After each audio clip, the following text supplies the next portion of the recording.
जरा इस आदमी को देखिए, आपको क्या लगता है कि ये आदमी इतनी बड़ी ड्रिल से स्टेनलेस स्टील की 14 mm की मोटी पाइप में छेद क्यों कर रहा है?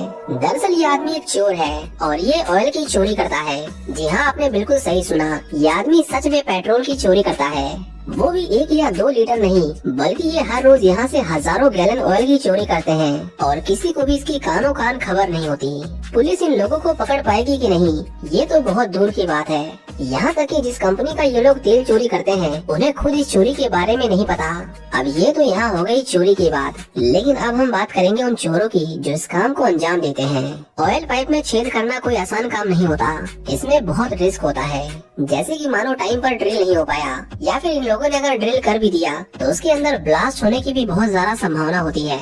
इस काम को सिर्फ और सिर्फ एक आदमी कर सकता है और उस आदमी को ये लोग ड्रिल बिट के नाम से जानते हैं। ड्रिल बिट उस 14 mm की स्टील पाइप में छेद करने के लिए, मतलब सिर्फ एक छेद करने के लिए 1,25,00,000 रुपए चार्ज करता है और उसने ये काम कर करके बहुत सारे पैसे छाप लिए हैं। लेकिन आज का केस थोड़ा अलग है। हम देखते हैं कि किसी ने बीच का कमीशन खाने के लिए, होल करने के लिए ड्रिल बिट को ना भेजकर किसी नए आदमी को काम पर भेज दिया था।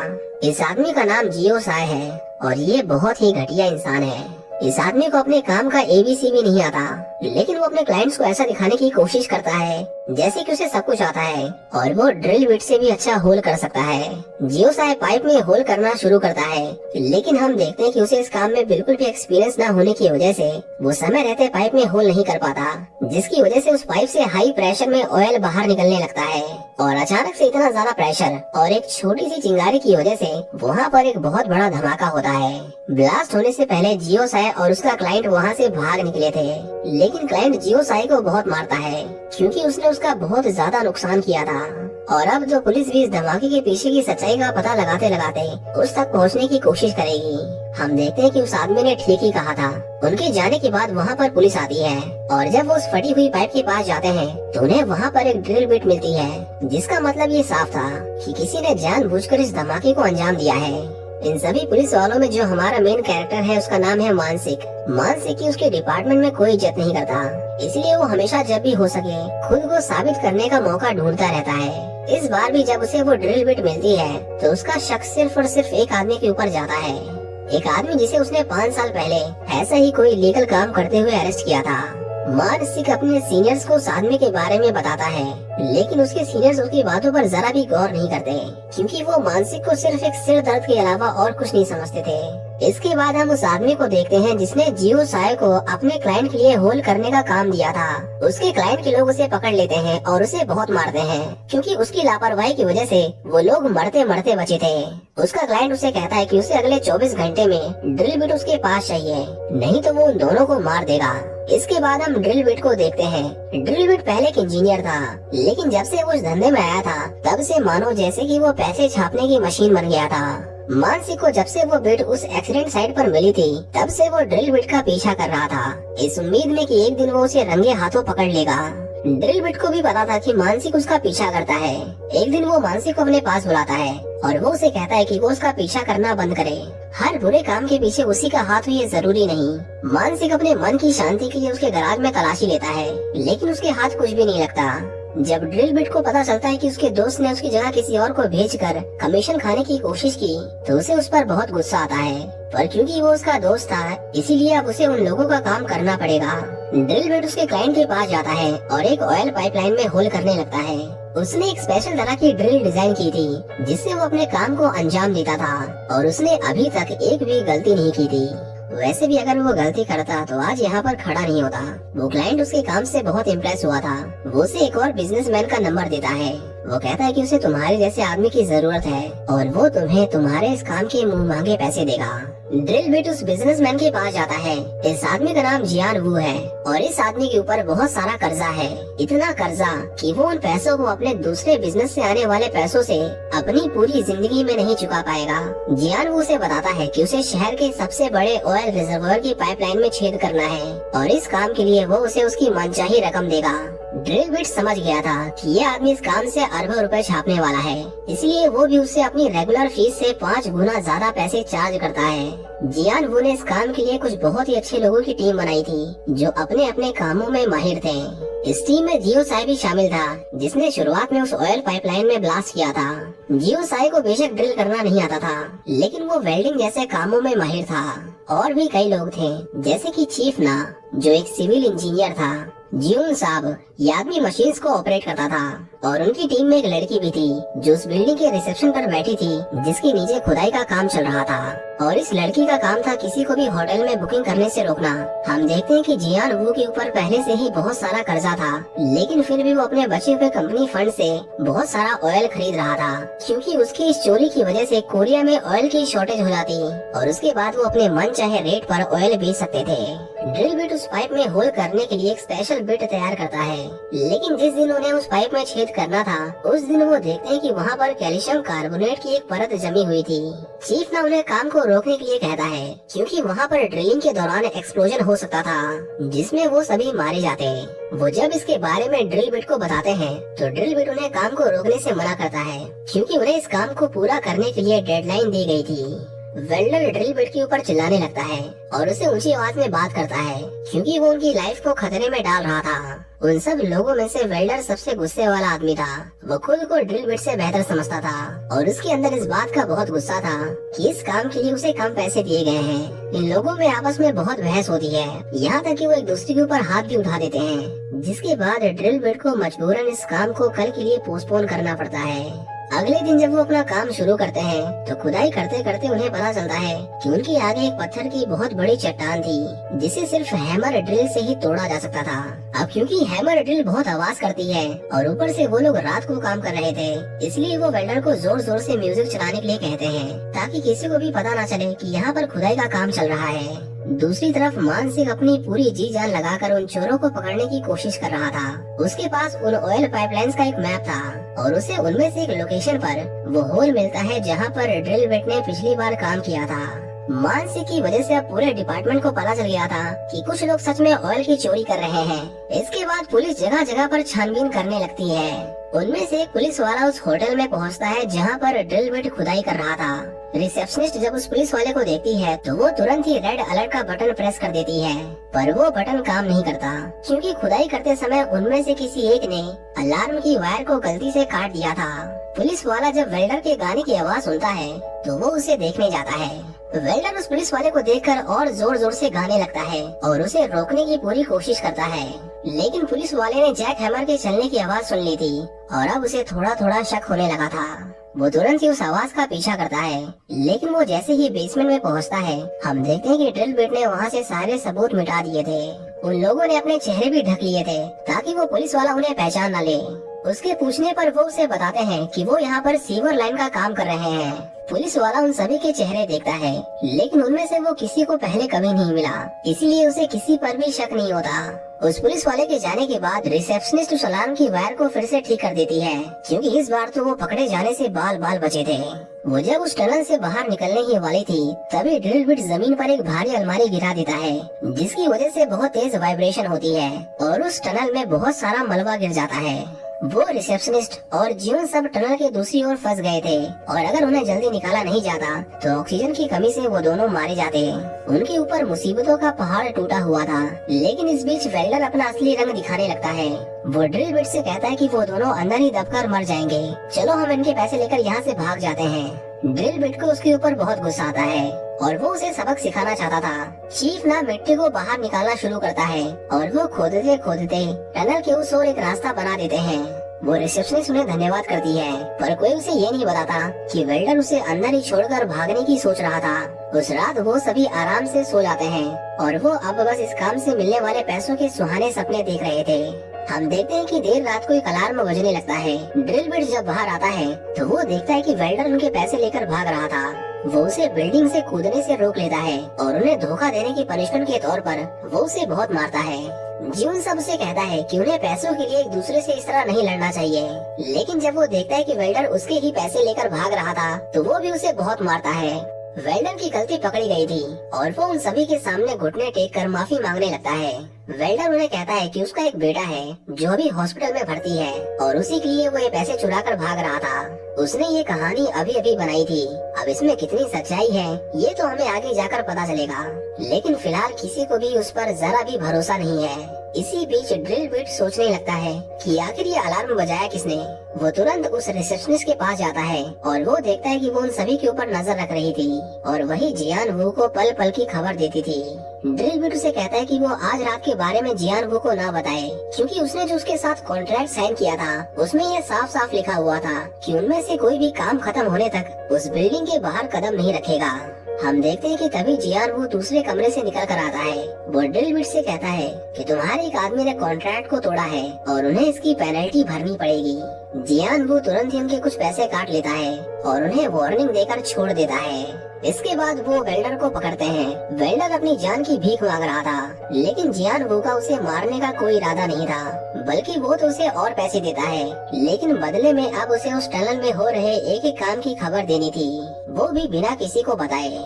जियान वो को अब किसी पर भी भरोसा नहीं था, क्योंकि उसके ऊपर इतना ज्यादा कर्जा था कि अगर उन लोगों से कुछ भी गलती होती तो उसे उसकी भारी कीमत चुकानी पड़ती। इसके बाद वो सभी दोबारा से अपने खुदाई के काम में जुट जाते हैं। मानसिक भी हर पाइपलाइन के पास जाकर होल्स ढूंढने की कोशिश कर रहा था और इस बार वो गलती से उस पाइपलाइन के ऊपर था जिसके नीचे ड्रिल बिट खुदाई कर रहा था।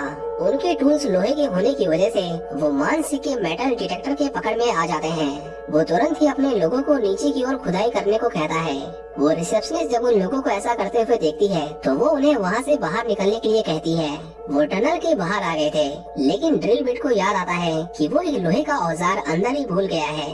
वो जैसे ही उसे उठाने जाता है, हम देखते हैं कि वो टनल में लीक हो रही गैस की चपेट में आ जाता है और वहीं पर बेहोश होकर गिर जाता है। चीफ ना जब देखता है कि ड्रिल बिट अभी तक वापस नहीं आया तो वो उसे बाहर निकाल कर लाता है और इस तरह वो एक बार फिर से पकड़े जाने से बाल बाल बचते हैं। चीफ ना उन लोगों से उसे उसकी वाइफ के पास जाने के लिए परमिशन मांगता है, क्योंकि आज उसकी सर्जरी थी और अगर उसने हॉस्पिटल वालों को पैसे नहीं दिए तो वो उसकी वाइफ का ऑपरेशन नहीं करेंगे।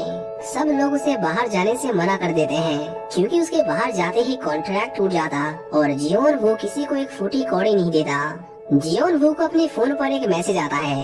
ये मैसेज वेल्डर ने किया था और उसे पता चलता है कि वो लोग उसकी वार्निंग के बाद भी उस बिल्डिंग से बाहर जा रहे थे। चीफ ना एक मैन होल से होते हुए उस हॉस्पिटल में पहुंच गया था, लेकिन तब तक बहुत देर हो जाती है क्योंकि उसकी वाइफ की मौत हो चुकी थी। चीफ ना उसकी तस्वीर के सामने बैठकर रोने लगता है और वो सभी बस उसे देख रहे थे। वो जब वापस लौटते हैं तो जियान वो के लोग उनका इंतजार कर रहे थे। वो कॉन्ट्रैक्ट तोड़ने के लिए उन पर बहुत गुस्सा था। हालांकि चीफ ना ने अपनी वाइफ के बारे में कुछ भी झूठ नहीं बोला था, लेकिन फिर भी वो लोग उसे बहुत मारते हैं और जब ड्रिल बिट से ये देखा नहीं जाता तो वो उसे इस काम को करने से मना कर देता है। वो वहाँ से जाने लगता है, लेकिन जियोन वो उसे उसकी मॉम की फोटो दिखाता है और वो उससे कहता है कि अगर वो इस बिल्डिंग को छोड़कर बाहर गया तो उसके लोग उसकी मॉम को मार देंगे। ड्रिल बिट अब हर जगह से फंस गया था, उसे मजबूरन काम करना पड़ेगा और अब जियान वो की शर्त थी कि जब तक वो पाइपलाइन को ढूंढ नहीं लेते तब तक उनमें से कोई भी टनल के बाहर नहीं आएगा। टनल में काम करते दौरान हम देखते हैं कि चीफ ना बेहोश हो जाता है। उसे कैंसर था और उसे मेडिकल सपोर्ट की जरूरत थी। ड्रिल बिट उसे टनल से बाहर ले जाने लगता है, लेकिन जियान वू के लोग उसे बाहर नहीं जाने देते। उसे अब बहुत गुस्सा आ गया था और उन लोगों में बहुत मारा मारी होने लगती है। उन्हें पीट कर जब वो बाहर आते हैं तो जियान वू के लोग बाहर उनका इंतजार कर रहे थे और इस बार उनके हाथ में हथियार भी थे। ड्रिल बिट के पास कोई हथियार नहीं था, इसलिए वो गैस कटर को ही अपना हथियार बना लेता है और उन लोगों को उससे दूर रहने को कहता है। ड्रिल बिट उसे कहता है कि अगर उसने उन्हें नहीं जाने दिया तो उनमें से कोई भी बाहर नहीं जा पाएगा। चीफ ना जियान वू से बात करने की कोशिश करता है, पर जियान वू से गोली मार देता है। मानसिक जो बाहर ही खड़ा था वो गोली की आवाज सुनकर तुरंत ही बिल्डिंग की ओर भागता है। पुलिस को आता देख वो सभी वहाँ से भागने लगते हैं और इस तरह उनमें से कोई भी पकड़ा नहीं जाता।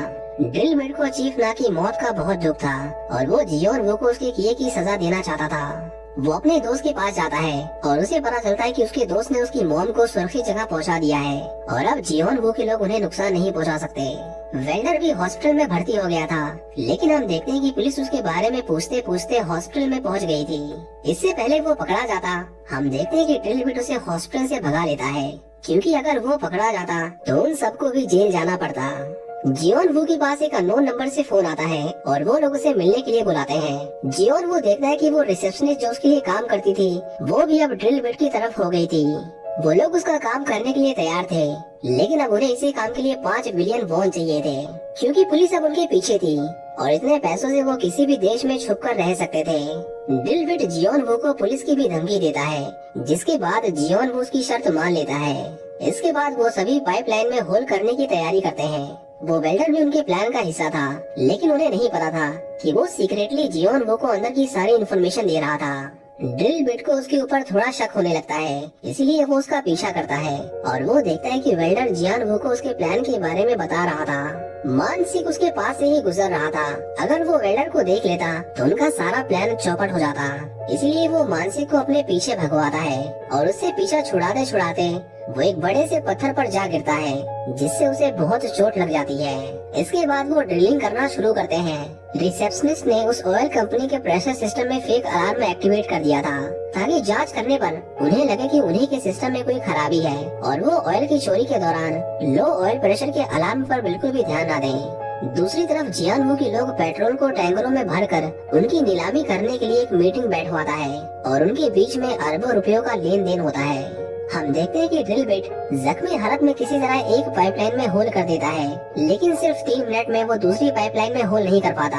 वो वेल्डर को उसका ये काम करने को कहता है, लेकिन वेल्डर को याद आता है कि उसने पिछली बार होल करने की कोशिश में पूरी पाइपलाइन ही ब्लास्ट कर दी थी, इसीलिए वो ड्रिल करने से मना कर देता है। ड्रिल बिट उसे थोड़ा हौसला देता है, जिसके बाद उसकी निगरानी में वो वेल्डर पाइप में सक्सेसफुली ड्रिल कर देता है। वो जब ऑयल रिलीज करते हैं तो वो सीधा जियान वू के पास जाकर पहुंचता है। उन्हें अब अपने काम के पैसे चाहिए थे, जिसके लिए वो जियान वू को पैसे लेकर उनकी लोकेशन पर आने के लिए कहते हैं। ड्रिल बिट इस बार वेल्डर को जियान वू से बात करते हुए पकड़ लेता है। वो उसे कहता है कि तुम उस आदमी के लिए कैसे काम कर सकते हो जिसने चीफ ना को उनकी आंखों के सामने मारा। वो उसे बताता है कि चीफ ना ने उसके बेटे के इलाज के लिए अपने हिस्से के पैसे तुम्हारे लिए छोड़ दिए थे और तुम उनके एहसान का ये बदला चुका रहे हो। ये सब सुनकर वेल्डर रोने लगता है। उसे अब अपनी गलती का एहसास था, लेकिन अब उसने भरोसा खो दिया था, इसीलिए वो उसके हाथ पैर बांध देते हैं। जब जियान वू उन्हें पैसे देने आता है तो हम देखते हैं कि उसने भी उन्हें धोखा दिया था। उसके लोग ड्रिल बिट को चारों ओर से घेर लेते हैं और वो उसे पैसे भी नहीं देते। दूसरी तरफ उसके लोगों पर भी जियान वू के लोग हमला करते हैं, पर वो लोग खुद को किसी तरह बचा लेते हैं और वो वहाँ से भाग जाते हैं। हम देखते हैं कि वेल्डर जियान वू के लोगों पर हमला करता है और वो उन्हें मारकर जियान वू को बंदी बना लेते हैं। कुछ देर बाद वहाँ मानसिक भी आ जाता है। ड्रिल बिट ने ही उसे वहाँ बुलाया था, क्योंकि वो जियान वू को रंगे हाथों पकड़वाना चाहता था। मानसिक उसे भी अरेस्ट करने की कोशिश करता है, पर वो लोग वहाँ से भाग जाते हैं। ड्रिल बिट को अब बस उन पैसों को लेकर वहाँ से भागना था, लेकिन वो जैसे ही अपने लोगों के पास पहुँचता है, हम देखते हैं कि उन्हें जियान वू के लोगों ने पकड़ लिया था। वो उन सभी को उसी पाइपलाइन से बांध देते हैं और जियान वो उसे अपने असली मास्टर प्लान के बारे में बताता है। दरअसल उसे ऑयल की चोरी तो करनी ही थी, लेकिन वो ये भी चाहता था कि चोरी के बाद किसी को भी इस चोरी का कोई भी सबूत ना मिले। इन शॉर्ट जियान वो उस पूरी पाइपलाइन को बॉम्ब से उड़ाने वाला था, जिससे कोरिया का सबसे बड़ा ऑयल रिजर्वोयर भी डिस्ट्रॉय हो जाता और पूरे कोरिया में ऑयल की शॉर्टेज हो जाती। अब क्योंकि जियान वू ने पहले से ही बहुत सारा ऑयल स्टोर करके रखा था, इसीलिए मार्केट में उसके ऑयल की डिमांड बढ़ जाती और इसी डिमांड का फायदा उठाकर वो बहुत सारे पैसे कमाता। लेकिन अपने फायदे के लिए जियान वू इतना बड़ा ब्लास्ट करने वाला था कि उससे उस ऑयल रिजर्वोयर के पास बसे शहर के सभी लोग मारे जाते, पर उसे इस बात का जरा भी अफसोस नहीं था। वो तो लाखों मासूम लोगों का खून बहाने को तैयार था। ड्रिल बिट उसे ऐसा करने के लिए मना करता है, पर वो लोग उन्हें वहीं मरने के लिए छोड़कर चले जाते हैं। जियान वो वहाँ से दूर चला जाता है ताकि वो धमाके की चपेट में न आए। उसका मैनेजर भी उसे समझाने की कोशिश करता है, लेकिन जियान वो किसी की नहीं सुनता। दूसरी तरफ ड्रिल बिट खुद को छुड़ाने की कोशिश करता है। वो रस्सी को जला देते हैं और ड्रिल बिट उस बॉम्ब के फटने से पहले उसे पाइपलाइन से दूर ले जाता है। जियान वो जैसे ही उस बॉम्ब का बटन प्रेस करता है, ड्रिल बिट तुरंत ही पानी में कूद जाता है, जिससे उसकी जान बच जाती है और पाइपलाइन को भी कुछ नहीं होता। जियान वो जब देखता है कि पाइपलाइन में ब्लास्ट नहीं हुआ तो उसे बहुत हैरानी होती है। दरअसल ये सब ड्रिल बिट की सोची समझी चाल थी। उन लोगों ने उसके टैंकर्स में ऑयल की जगह पानी भर दिया था और जियान वो को इसके बारे में पता भी नहीं चला कि जिस चीज को वो करोड़ों के दाम पर बेचने वाला है वो बस महज पानी है। ड्रिल बिट भागकर अपने लोगों के पास आता है, क्योंकि जियान वो के वो 5 मिलियन वॉन उन्हीं के पास थे। लेकिन जब वो सभी बाहर निकलते हैं तो जियोन वू के लोगों ने उन्हें चारों ओर से घेर लिया था। उसके लोग उन पर हमला करते हैं और क्योंकि अब बात उन लोगों की जान पर आ बनी थी, इसीलिए वो लोग भी पीछे नहीं हटते और उन लोगों पर हमला करते हैं। आखिर में वहाँ पर पुलिस आ जाती है और उन सभी को गिरफ्तार कर लेती है। ड्रिलविड जियोन वू को जान से मारने वाला था, पर मानसिक उसे ऐसा करने से रोक लेता है। वो ड्रिलविड से कहता है कि उसे उसके किए की सजा कोर्ट देगा। पुलिस उन दोनों को अरेस्ट कर लेती है। जियोन वू से कहता है कि जिस दिन वो जेल से बाहर आएगा उस दिन वो उन सभी से बदला लेगा। पर ये सुनकर ड्रिलविड उस पर हंसने लगता है, क्योंकि वो उसे कहता है कि जब तक वो बाहर आएगा तब तक ऑयल का जमाना ही खत्म हो चुका होगा और सड़कों पर उसे बस इलेक्ट्रिक व्हीकल्स ही देखने को मिलेंगे। ड्रिलविड के बाकी के साथी मौके वारदात से भाग गए थे और पुलिस ने सिर्फ उसे ही अरेस्ट किया था। लेकिन कुछ देर बाद हम देखते हैं कि उसके दोस्त भी खुद को अपनी मर्जी से पुलिस के हवाले कर देते हैं और अब वो सभी एक साथ जेल जाएंगे। इसके 3 साल बाद हमें दिखाया जाता है कि उन लोगों ने अपनी सजा काट ली थी और अब वो ईमानदारी का काम करके 2 वक्त की रोटी कमाने लगे थे। एक दिन मानसिक देखता है कि वो लोग फिर से खुदाई का काम कर रहे थे। उसे उन पर शक होता है कि कहीं उन लोगों ने फिर से अपना पुराना धंधा तो शुरू नहीं कर दिया। लेकिन जब वो वहाँ जाता है तो उसे पता चलता है कि वो लोग तो सीवर लाइन का काम कर रहे थे। और इसी के साथ ये मूवी यहीं पर खत्म हो जाती है। उम्मीद करता हूँ कि आपको ये मूवी पसंद आई होगी। Thank you for watching. और जाने से पहले आपसे एक रिक्वेस्ट है कि I just started my another YouTube channel, तो अगर आप चाहें तो आप उसे भी सब्सक्राइब कर सकते हैं। उस पर भी वीडियोस जल्दी आने वाली है। अब वो फेस कैम के साथ होंगी या फिर फेस कैम के बिना, उसके बारे में मैंने अभी सोचा नहीं। चेहरे की 1-2 बार प्लास्टिक सर्जरी करवा लूं तो शायद फेस कैम वीडियोस आ सकती हैं। नहीं तो फिर आपको मेरी आवाज से ही काम चलाना पड़ेगा। Just joking, you can just subscribe. Okay bye, see you in the next one.